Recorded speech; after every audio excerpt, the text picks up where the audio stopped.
Welcome back to Good Morning Tobago on Tobago Updates. Viewers, it's so much happening in Tobago. I mean, we saw the launch of TPP yesterday evening in Scarborough. And I mean, what a launch it was. You know, the numbers, what struck me most is that the amount of people that were gathered there yesterday that came out for the launch of the party. And what is for certain is that these people are energized and they are not backing down. Like, they've seen what has been happening over the past few weeks, few months, and they remain resolute in their call. What was interesting too is that for a long time, or at least the last few months, people were wondering what was happening with the TPP. They were not hearing anything, they were not seeing anything, and it seems as though they have been moving a lot in the background, getting their act together, getting their party together, and then finally, we saw yesterday them being able to, just come out there and, reveal their party, reveal who they are, and it came full fledged, the logos, everything. The anchor is a symbol. And as Chief Secretary Farley Augustine said, who is also the interim political leader, the anchor is a symbol of strength, it's a symbol of hope, and it is something to show that they are not going anywhere. They remain steadfast. All right, so viewers, joining us this morning and to discuss some of these events as well as some other things, we have political scientist Dr. Shane Mohammed on with us. Good morning and welcome to you, Dr. Mohammed. All right, I'm not too sure if the audio is coming through. I think you might be still on mute, Dr. Mohammed. Good Okay, morning. Good morning. good. We're hearing you now, loud and clear. So this morning is local government elections in Trinidad. Voting has begun at 6 a.m. this morning. How are things there? Steady, it seems, from the capsules that I've seen thus far, while I was on CNC3 this morning. Um, Quite a few people has come out to vote early, but the lines are not as long as a general election. And um, from communicating with persons in the Grandy area, they same appears to be the same thing that's happening across. That the numbers are not as exuberant and as they're not the lines are not as long within the first 2 hours since the polls opened. So there's a lot to wait and see whether people will come out and vote as the day progresses, as they go about their daily business. People have different ways in which they choose to vote. They either, like, there was one lady who said that she normally takes her morning run, and as soon as her morning run was over, she went on to do. She went straight to the polling station and voted, and then there were others who just decided to get it done early with and go home and do whatever they had to do for the rest of the day. Others will come out and go and do their business, go about their daily business routine, and then vote at about 11, 12. You then see an influx of people between 2 and 4, and then those who make a last minute dash at 6 o'clock. So, we still have a long way to go before 6 p.m. Certainly. And do you predict that there might be a low voter turnout or a high voter turnout? Would it be different than in previous years? What do you think? Um, the discussion has been that there is, and whether the political parties see it or not, there is a great level of apathy and a great level, a huge amount of negative sentiment. Which is, so to break it down in simple language, apathy is negative response, right? It's where people just don't have an interest, and they don't have an interest for several reasons, whether it is a lack of relatability, a lack of resources, a lack of the ability of one party to invigorate, to energize, to inspire, to encourage. The list goes on. So there's a great level of apathy that exists between both political parties, the PNM and the UNC, that is. And there are several other parties that are taking part in this election: the NTA, the THC, the PEP, who is in an alliance with the Farmers Reunited.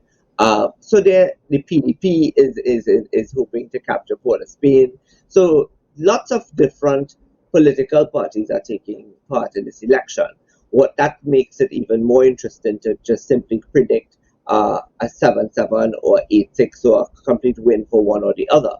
What I can tell you is that in the local government elections, what 2019 has shown is that seats have been won by as little as 3 votes and Mhm. 30 votes and 100 votes. So it all comes down to voter turnout. It all comes down to election day machinery, whether political parties have an effective election day machinery to encourage persons to come out, and whether persons are also like-minded to come out and even decide to dip their finger in the ink. So there's lots of factors that we must take into consideration in analyzing this today and what the outcome may be. Um, I do believe that there will be a low voter turnout, lower than 2019, and taken into consideration in 2016, an election had happened in August the year before. Had happened in September the year before in 2015, and then in 2019 people were uh, anticipating the 2020 general elections. It Mhm. didn't change the number. The number just changed by 0.3% of voters turning out between 16 and 19. And with no election on the horizon, in the imminent horizon, um, and a great amount of apathy existing, and a lot of people not being interested with what has the discourse that has taken place over the last couple of weeks in this election. I don't expect there to be a high voter turnout. All right. Well, we're certainly looking forward to see what happens with this election. Perhaps at midnight tonight, we'll finally know, like, how the election turns out. It's going to be a long night, and I'm pretty sure for you yourself. But over in Yes, Tobago, now, Tobago had a little bit of heat yesterday with the launch, I the don't think that's a little official bit of heat, launch. you know. Sorry? I don't think that was a little bit of heat, Candice. I was very much locked on, and that was an amazing production, I must say. Hmm. And at the risk of being dubbed a Farley person, I have to give credit where it's due. I've expressed my doubts, and I have been iffy about the formation of the TPP and the launch of the TPP because of the negative comments that will come out of it. However, what I loved about the TPP's launch is the uniformity. That's one. What I loved was the aesthetic. What I loved was the energy, the vibe. They brought a lot of the Tobago culture, elements of the drumming and the song and the music, and all of that contributed to what we as young people, and I still consider myself a young person, but what we would say the vibe. The vibe was very energetic and very boisterous and very encouraging. Better yet by the seaside, right? And the choice of color, the philosophy behind the color, and also the philosophy behind the choice of the symbol. Um, is all something to look forward to. I think the TPP has its work cut out in the years to come. The administration, separate from the party system, has its work cut out. There has to be some middle ground in which the chief secretary and central government can work together. I did say to a reporter from CNC3 and the Guardian that one of the greatest faux pas of the administration, that is the central government, is the fallout between the THA and the central government, Hmm. and the only people uh, that are poised to to be at a disadvantage, to use my words cautiously, from such a fallout would be the people of Tobago, and it would be a great disservice to the people of Tobago if Dr. Rowley treats with the THE in a hostile manner. Certainly. Now, and what we saw yesterday, of course, it was an incarnation of several parties that came before, because when you look, the players are the same.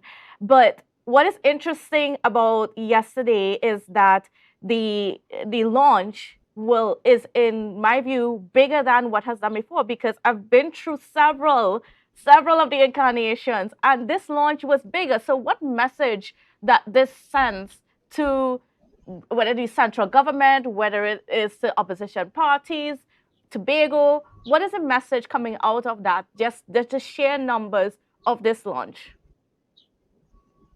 two speeches that I heard in particular, and I wanted to three. I would lie. I wouldn't lie. Three speeches. I listened to the speech of the chief secretary. I listened to the speech of the assistant secretary for education. I believe it is Yes. Mr. Orlando Kerr. Assembly Councillor Orlando Kerr. And of course, I listened to the matriarch of the party, Sitika, um, or Sitika Williams, and it was three very vibrant speeches, each with a different flair, brought on by the personalities of the different individuals. But what it said to me is that the while the party is young, while the party is run by and led by young people, it also has not forget its moorings, and what it has held on to is the experience of its elders. And I think that's a very critical thing for a new political party and even for the administration. And I do hope that, in particular, Councillor Sitika or has a serious role to play in the TPP in terms of its administration, in terms of its framework, in terms of its organization, and you know, I think that balancing is very important of the experience with the newness. And she has a wealth of experience to give to the party. In terms of the energy and the vibration, Tobagonians love Fali. Tobagonians love their administration. They love the THA administration. It is why they voted vehemently for the Fali led team in for 14-1. We can't dismiss that. What I think people are going to try to do, his opponents are going to try to do, is to discredit him. And he has to Mm. stay the course. And he has to be true to himself. And he has to be very strategic in how he sees things, when he say it, where he says it. And those are the strategies that he has to be able to sustain, because the road is a long road. And the road to 2025 doesn't just give him uh, a footing for THA elections, but also for general elections. And it is for him to win. The general elections, the THA elections, is for him to win. And how he goes about winning that is the management of the political party and the management of the administration, ensuring that the political party relates, connects, communicates, stays grounded, does not fizzle, the energy stays alive. That's a lot of work, and that takes a lot of team effort. And on the other end, the administration must continue reaching the ground, continue meeting with the people, continue communicating. Clear communication is very important. It must be the communication must be so clear that there must be no doubt left in the minds of the people. When there are issues that are arising as it pertains to the delivery of goods and services, they must be very clear as to why, to answer the question as to why people are not getting X or Y, Mm. or if there are promises that have been made that have not been fulfilled just yet, there has to be a contingency plan in place as to address these issues, and to say as to address why, firstly, why they have not been delivered, when they could look forward to be delivered, or even how, whether it will be done incrementally, whether it will be in phases. The fact of the matter is that the delivery of these goods or the service is forthcoming and imminent. So there's a lot of management that has to take place, and it's going to take more than one man to manage both of these entities at this point in time.